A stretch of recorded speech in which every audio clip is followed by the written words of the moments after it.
नमस्कार, मैं किरण बाला रे अष्ट विचार चैनल में आपका स्वागत करती हूँ। आज की इस वीडियो में हम चर्चा करेंगे हमारी हथेलियों की उंगली।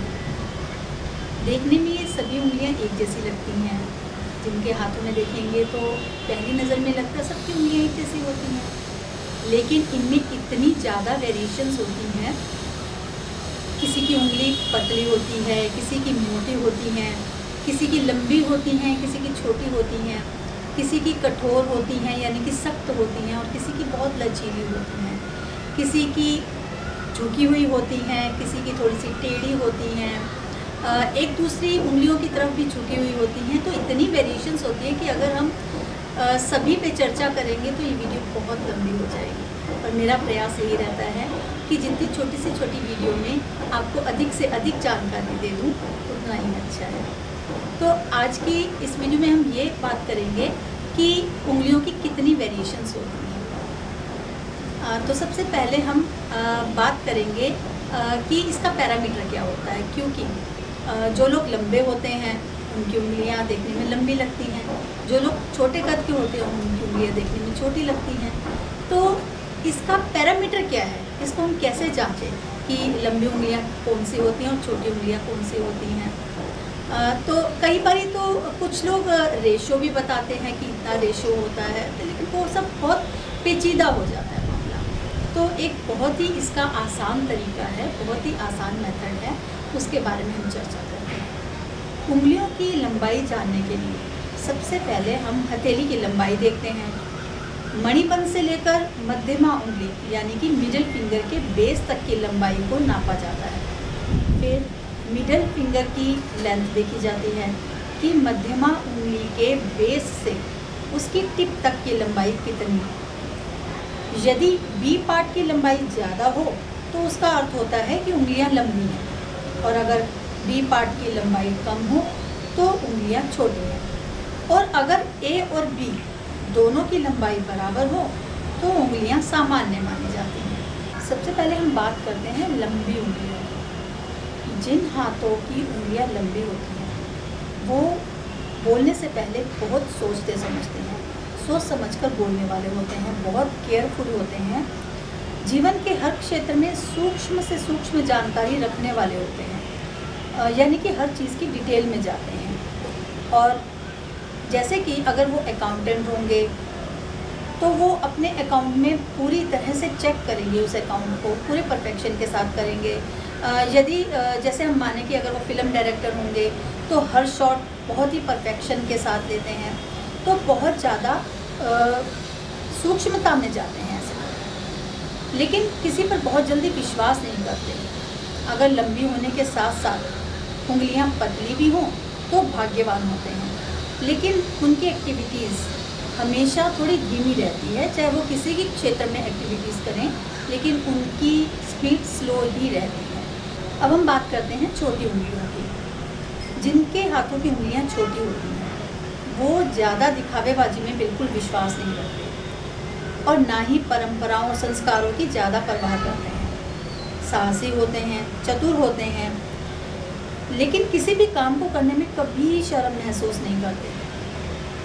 उनके क्विक डिसीज़न होते हैं, सब काम बहुत जल्दी से निपटा कर रख देते हैं। जैसे कि अगर ऑफिस में काम करते हैं तो अपने ऑफिस का काम बहुत जल्दी निपटा देंगे, अगर कोई हाउस वाइफ हैं तो अपने घर का काम, अपने किचन का काम बहुत जल्दी निपटा के रख देती हैं। सोचने समझने में ज़्यादा समय ख़राब नहीं करते हैं, बिना परखे तुरंत परिणाम पर पहुंच जाते हैं, लेकिन कई बार इस वजह से उनका नुकसान भी हो जाता है।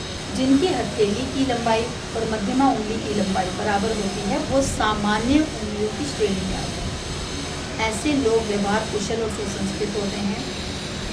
जहाँ पर लंबी उंगलियों वाले अगर नीतियाँ बनाते हैं तो छोटी उंगलियाँ जिनकी होती हैं वो नीतियाँ लागू करते हैं, लेकिन सामान्य उंगली वाले ये दोनों काम कर सकते हैं। ये लोग जल्दबाज होने के साथ साथ बात की गहराई में भी जाते हैं। बात करें अगर पतली उंगलियों की, तो जिन जातकों की उंगलियाँ पतली होती हैं वो बहुत ही आदर्शवादी होते हैं, चतुराई से काम करने वाले होते हैं, सुसंस्कृत होते हैं, नए नए विचार देने वाले होते हैं, लेकिन ज़्यादा मेहनत नहीं कर सकते, इसलिए अपने नए नए विचारों को अप्लाई भी नहीं कर पाते। इमोशनल होते हैं, और इमोशनल होने के कारण अधिकतर गलत निर्णय भी ले लेते हैं। ऐसे जातक अधिकतर संगीतकार, कलाकार या क्रिएटिविटी वाले क्षेत्र में मिलते हैं। अब बात करते हैं मोटी उंगलियों की। मोटी उंगलियों वाले बहुत ज़्यादा भौतिकवादी होते हैं, खाने पीने के बहुत शौकीन होते हैं। अगर कुछ खाने की इच्छा कर गई तो उसके लिए बहुत दूर तक भी जाना पड़े तो चले जाएंगे। यानी कि ऐसे जातकों को प्रसिद्ध वस्तुओं को पाने के लिए जाना जाता है। बहुत आराम पसंद भी होते हैं।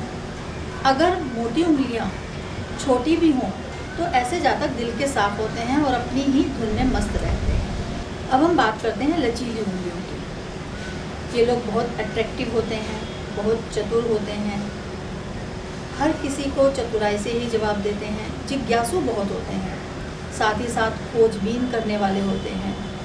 खोजबीन करने का अर्थ यह है कि अगर कहीं सुई भी गुम हो जाए तो इन जातकों को रखी हुई सुई भी आसानी से मिल जाती है। इस प्रकार के जातक समाज में भी बहुत पसंद किए जाते हैं और लचीली उंगलियों वाले जातक बहुत कम गिनती में मिलते हैं। सख्त उंगलियों की बात करते हैं। जिनकी हथेलियों की उंगलियां सख्त होती हैं, यानी कि लचीली उंगलियों में क्या होता है कि आराम से वो फ्लेक्सिबल होती है, मुड़ जाती हैं, लेकिन सख्त उंगलियां जिनकी होती हैं वो आराम से मुड़ती नहीं हैं। तो ऐसे जातकों का स्वभाव थोड़ा कठोर होता है। अधिकतर कृषक या मेहनत के काम करने वाले भी, उन लोगों के हाथ भी इस तरह से, उनकी उंगलियां भी सख्त हो सकती हैं। तो इस तरह से हमने देखा कि उंगलियों की कितनी वेरिएशंस होती हैं, लेकिन अभी अगले भाग में हम बाकी और वेरिएशंस लेके आएंगे। ये सब जानने से पहले हमें एक बात का बहुत विशेष ध्यान रखना पड़ता है कि देश काल पात्र का अगर हम विशेष ध्यान रखें तो इसकी प्रेडिक्शन बहुत अच्छी हो सकती है। इसका क्या मतलब है देश काल पात्र का? इसका मतलब ये है कि जिस तरह से मैंने अभी कठोर उंगलियों के बारे में बात की, तो जो आदिवासी क्षेत्र होते हैं वहाँ पर अधिकतर लोगों की उंगलियाँ कठोर ही होती हैं। और वहीं हम बात करें नॉर्वे या स्वीडन वाले क्षेत्रों की, वहाँ पर लोगों की अधिकतर उंगलियाँ लचीली होती हैं। तो इसीलिए हाथ का पूरा एनालिसिस करना बहुत ज़रूरी होता है और देश काल पात्र का ध्यान रखा जाना भी बहुत ज़रूरी होता है, तो हमारी प्रेडिक्शन बहुत अच्छे से आती है। आपको हमारी ये वीडियो कैसी लगी इसको ज़रूर कमेंट बॉक्स में लिखिएगा। जय श्री सीता।